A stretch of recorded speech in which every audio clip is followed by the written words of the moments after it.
Il ne faut pas vous y tromper, bien-aimés frères et sœurs en Christ. Nous ne sommes pas des machines.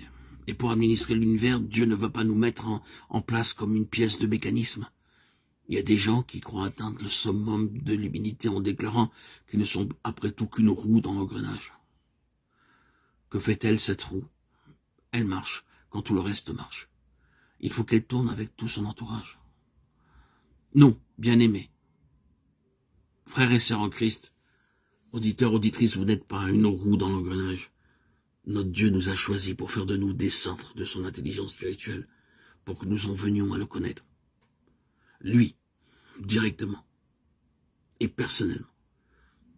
Sans être pour cela détachés les uns des autres, nous devons connaître le Seigneur pour notre propre compte. Si nous sommes tous gouvernés par le même esprit, nous ne tirerons pas chacun de notre côté. Il y a un seul esprit.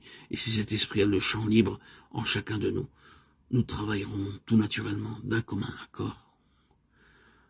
Ce que Dieu attend de ses enfants, c'est que chacun d'eux devienne un foyer d'intelligence spirituelle, un lieu où il puisse partager avec eux sa propre connaissance des choses. Quand il aura obtenu cela de nous individuellement, puisqu'il y a un seul esprit, ce sera peu de choses pour lui de nous unir pour la tâche à accomplir, de façon à ce que nous ayons un même esprit, une même âme, une même pensée. Alors, mais alors seulement, il y aura à sa disposition l'instrument dont il a besoin pour gouverner le monde dans son règne à venir. Instrument intelligent qui a appris sur le chemin ardu de l'expérience à lire comme dans un livre ouvert, dans le cœur de son Seigneur. Pour en arriver là, il y a un sens spirituel, une faculté de perception, de compréhension qui est indispensable. L'homme naturel ne connaît rien à ces choses, l'esprit seul peut les discerner. Or, cette faculté que nous appelons l'intelligence spirituelle, la connaissance spirituelle, ce sens intérieur qui est une telle bénédiction une fois acquis, doivent être développés. Et c'est ce développement qui donnera à notre connaissance personnelle de Christ un caractère d'intimité qu'elle n'aurait pas autrement. Chaque expérience sur ce chemin nous plonge dans un abîme nouveau qui est chaque fois un peu plus profond et qui nous oblige chaque fois au même aveu d'impuissance.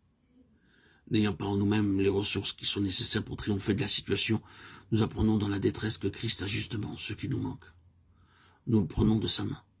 Et c'est ainsi que chaque extrémité est pour nous une occasion de croissance, de par la nécessité où nous sommes de recevoir de Christ quelque chose de plus.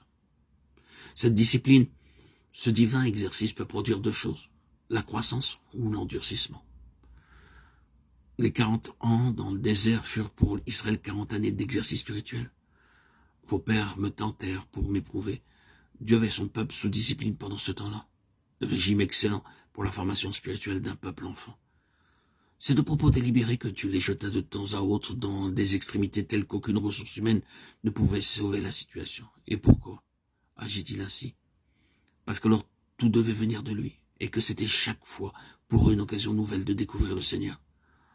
En tranchant ainsi lui-même des situations que les hommes étaient incapables de résoudre, Dieu se faisait une place d'autant plus grande dans la vie de son peuple. Pour eux, malheureusement, tout ce qui était conçu pour leur développement ne fit que les endurcir. Leur attitude envers Dieu pouvait se résumer comme suit. Ces difficultés prouvent que tu es cruel, dur, tu prétends que c'est une pensée d'amour qui t'inspire, mais ce qui nous arrive établit clairement qu'il n'en est rien et que c'est le contraire qui est vrai. Ainsi, leur cœur s'endurcit alors que cette discipline salutaire n'avait d'autre but que de les mettre à l'épreuve. Il en est de même pour nous. Il faut faire preuve de capacité si l'on veut prétendre à de l'avancement. Or, nous pouvons réagir de deux façons quand Dieu nous fait passer par le creuset.